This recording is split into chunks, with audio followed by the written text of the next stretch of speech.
बिस्मिल्लाहिर्रहमानिर्रहीम। मेरा नाम मुफ्ती शेर मोहम्मद खान, सदर दारुल इफ्ता दारुल मोहम्मदिया गौसिया डेरा शरीफ, जिसके बानी हज़रत ज़िया उल-उम्मत जस्टिस पीर मोहम्मद करम शाह साहिब अल-अज़हरी थे। आज जानशीन ज़िया उल-उम्मत हज़रत पीर मोहम्मद अमीन उल-असनाद शाह साहिब, जिसकी सरपरस्ती फरमा रहे हैं, और इदारे के वाइस प्रिंसिपल जनाब डॉक्टर अबुल हसन शाह साहब, ये भी यहाँ तशरीफ़ फरमा हैं, और हमारे दोस्त हमजा मुस्तफ़ाई से भी यहाँ तशरीफ़ फरमा है। मैं दो तीन वो पॉइंट्स बयान करना चाहता हूँ जो मुल्की और आलमी लेवल पर लोगों ने तशवीश का बायस बना रखे हैं। उनमें से एक तो ये है कि वो कहते हैं जहाँ दूसरी अक़लियतें आज़ादी के साथ अपने नज़रियात फैला सकती हैं, कादियानियों को वो हकूक़ क्यों नहीं अता किए जा रहे।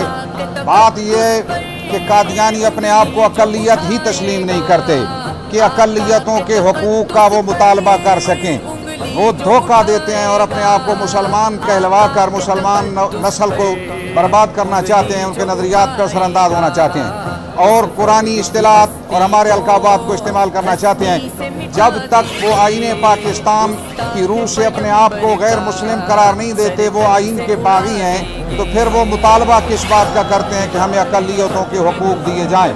दूसरी बात यह है कि ला इकराह फी दीन की आयत से जो शुबा डाला जाता है कि कुरान कह रहा है कि दीन में कोई जबर नहीं। याद रखो, सबसे पहले मुखातबीन कुरान के सहाबा थे, हज़रत सिद्दीक़ अकबर थे और दीगर जलीलुल क़दर सहाबा थे, आले बैत अतहार थे। अब हर मुसलमान ये सोचे क्या ला इकराह फी दीन का ये मफ़हूम सहाबाए किराम ने समझकर अल्लाह के नबी की ख़त्म नबूवत के को चैलेंज करने वाले मुसलमा कज़्ज़ाब, क्या उसको ये सहूलत दी, उसको ये रुख़सत दी कि वो अपनी नज़रियात को फैला सके? नहीं। पता चला इन्ना नहनु नज़्ज़लना ज़िक्रा व इन्ना लहू लहाफ़िज़ून। सहाबाए किराम ने इसका मफ़हूम यही समझा कि उन्होंने कुरान की हिफाजत की। अब ये कहना कि अल्लाह रब्बुल इज़्ज़त की हिफाजत फरमाएगा, ये मफ़हूम सहाबाए किराम ने नहीं समझा कुरान का। हमें उसी मफ़हूम के पीछे चलना होगा।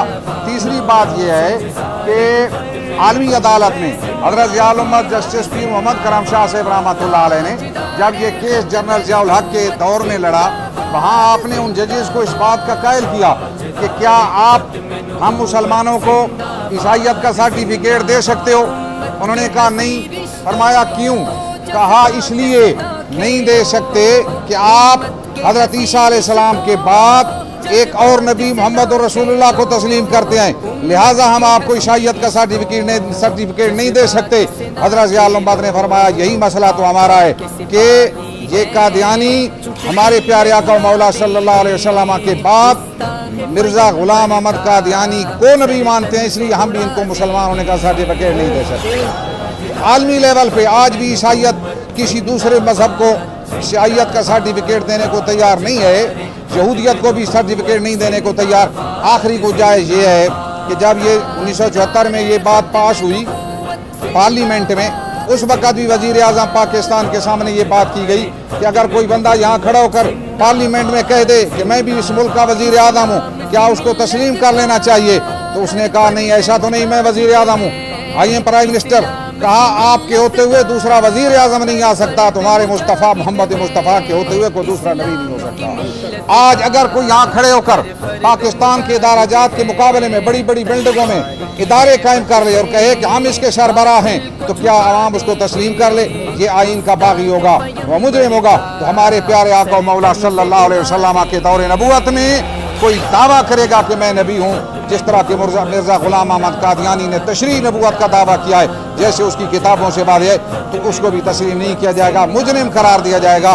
फिर वो सहूलियात नहीं ले सकता इन्हें पाकिस्तान के रूह से, बल्कि उस पर अदालत का फ़र्ज़ है उन पर पाबंदी कर लगा दें और आइन का उनको पाबंद कर दें। बस हमारा यही मुतालबा है अदालत से। और इसके साथ साथ आखिरी गुजारिश ये कि अगर अदालत ने रिटर्न हमसे मौक़िफ़ मांगा, हमने भी भेजा डेरा शरीफ से, दीगर इदारों ने भेजा, उस पर सवालात अगर अदालत को चाहिए तो वो रिटर्न सवालात वो हमारी तरफ भेज दें। जिस तरह के सूद के केस में وفاقی شرعی عدالت نے ایک سوال نامہ جاری کیا تھا، سوال نامہ جاری کر دیں، ریٹرن سوالوں کے جواب آ جائیں گے۔ اگر وہاں بعد میں کسی بات پہ تشفی کی ضرورت ہو تو پھر علماء کو دعوت دی جائے اور ان سے ان کا موقع معلوم کیا جائے۔ اللہ کریم ہمارا حامی ناصر۔